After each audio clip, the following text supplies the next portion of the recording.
In the ancient city of Argos, where marble columns stood tall and the scent of laurel lingered in the air, King Perseus ruled with a potent mix of wisdom and ambition. His kingdom thrived under the benevolent gaze of the sun, and the voices of his subjects sang songs of prosperity.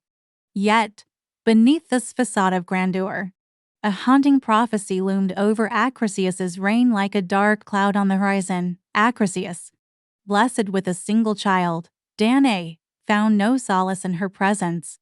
Despite her unmatched beauty, he yearned for a son to carry on his legacy. Fearing the prophecy whispered by the oracle of Delphi, he journeyed to seek counsel from the divine Seriphos, hoping for a glimpse of an alternate fate. At the sacred sanctuary, Perseus stood before the oracle, his heart heavy with anticipation. In a voice that seemed to echo from the depths of eternity, she revealed the chilling prophecy: a son born of Perseus's own blood would one day rise to challenge his rule, sealing the king's tragic fate with death. Driven by desperation and a desire to defy destiny, Perseus conceived a daring plan. He transformed Danae's chamber into a fortress, a tower of stone that would serve as her prison. Within its walls, Danae remained isolated from the world, shielded from potential suitors and the touch of fate itself. In the cold embrace of the tower, Danae, a captive in her own home, wept for the life she had been denied. The kingdom rejoiced in its prosperity, oblivious to the drama unfolding within the stone walls that confined the princess. Her pleas for freedom echoed through the cold corridors, reaching the heavens themselves. Yet, even as Danae languished in her captivity, the gods, amused by the struggles of mortals, weaved their own designs. Zeus, the mighty king of the gods, observed the unfolding tragedy and, intrigued by the plight of Danae, decided to intervene in the mortal affairs below. Zeus, known for his amorous exploits, descended from Mount Olympus in a shower of gold rain, taking on a guise that befitted the mortal world. He entered the tower where Danae resided. With words as gentle as the evening breeze, Zeus spoke to Danae, soothing the ache in her heart. He revealed himself as a god, the ruler of the heavens, and promised that her suffering would not go unanswered. In that moment, the bond between mortal and immortal was forged, and Danae, touched by the divine, felt a spark of hope flicker within. As time flowed onward, Danae discovered that she was with child, a child conceived by the divine touch of Zeus. After the revelation of Danae's divine pregnancy, King Perseus was overcome with a tumult of anger and fear. Determined to rid himself of the perceived threat to his reign, he devised a cunning plan in secrecy. Danae and her newborn son, Perseus, were condemned to the mercy of the tumultuous sea, sealed within a wooden chest. Yet, the capricious winds of fate would not allow the ocean's waves to claim their lives. Poseidon, master of the sea, stilled the waters, granting safe passage to the chest, while his queen, Amphitrite, whispered her guidance, directing it to the tranquil shores of Seriphos, an obscure island untouched by the machinations of kings. It was there, amidst the quiet beauty of Seriphos, that Dictys, a humble fisherman, stumbled upon the chest and beheld its remarkable contents. Danae, weary and disheveled, cradled Perseus within her arms, a vision that spoke of divine intervention and cosmic design. Dictys, moved by compassion and guided by the unseen hand of fate, took the stranded mother and child into his home. In the warmth of his hearth, Danae found solace, while Perseus, oblivious to the tumultuous events that had shaped his infancy, grew under the tender care of the fisherman. But even on the tranquil shores of Seriphos, the machinations of fate continued to unfold. Polydex, the cunning king of the island, caught wind of Danae's beauty and coveted her as his own. Yet, Perseus stood as an obstacle to his desires, a symbol of defiance against his ambitions. In a dimly lit chamber, Polydex devised a plan as treacherous as the serpent's kiss. With honeyed words that masked his true intentions, he summoned Perseus before the court and presented him with an impossible quest to retrieve the head of Medusa, the Gorgon whose gaze turned men to stone. Unaware of the peril that awaited him, Perseus accepted the challenge, setting sail from Seriphos as dawn painted the heavens with hues of pink and gold. His journey would take him to the distant lands of Greece, where he would confront mythical beasts and face insurmountable challenges, all in pursuit of a destiny shaped by the whims of gods and the threads of fate. In the heart of the mythic realm, where the gods toyed with the fates of mortals, Perseus, driven by a promise, sought the guidance of the divine. The heavens responded to his call, and Athena and Hermes, sympathetic to his plight, descended from their celestial abode to grace the mortal hero with their favor. Athena, the wise and strategic goddess, appeared before Perseus with a shield crafted from polished bronze, its surface gleaming with divine radiance.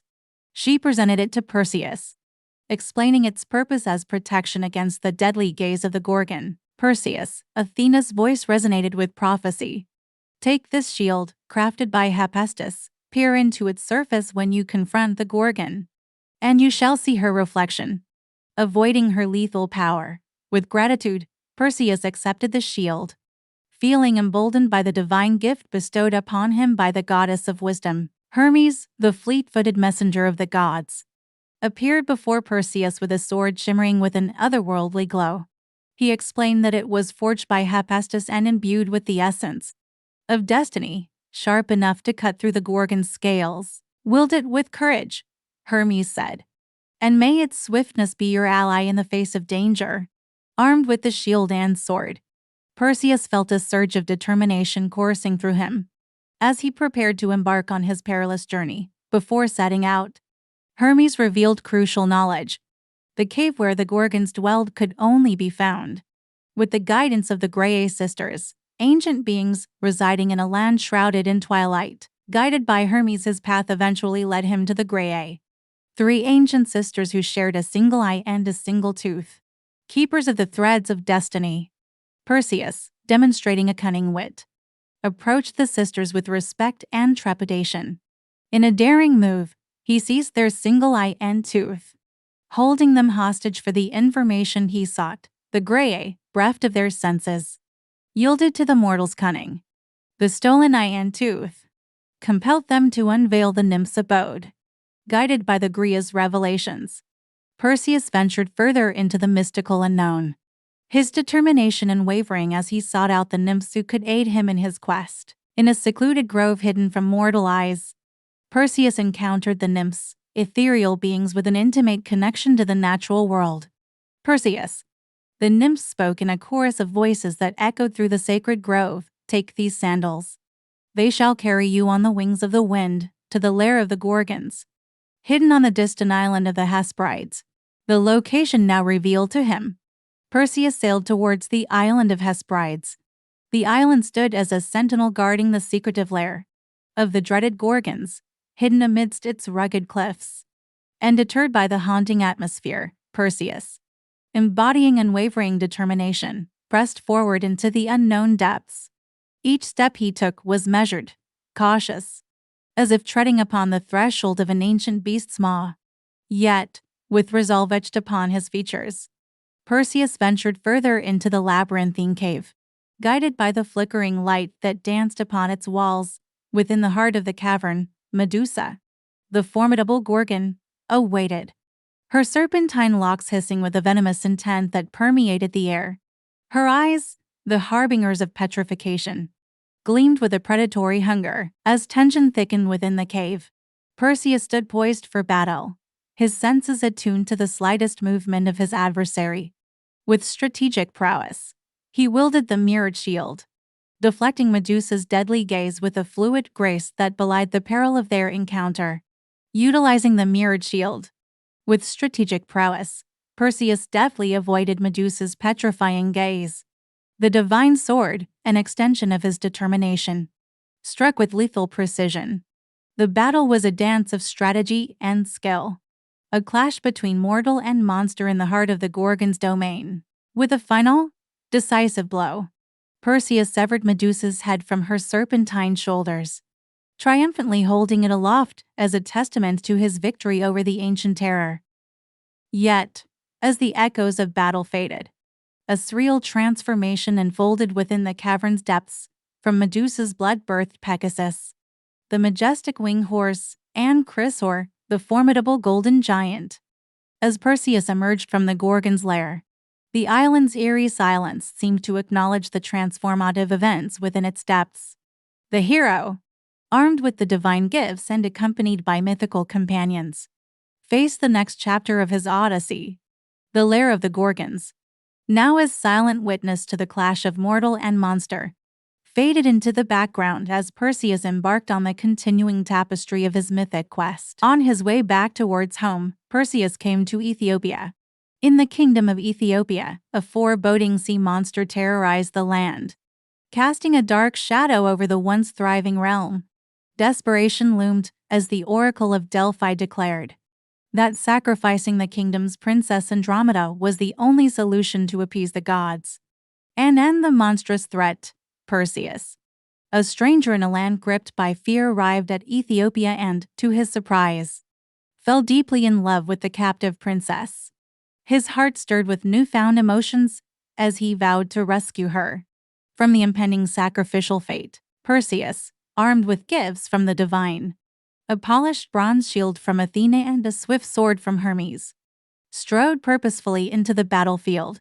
Desperation hung thick in the air, a suffocating cloak born of the looming terror that prowled beneath the waves.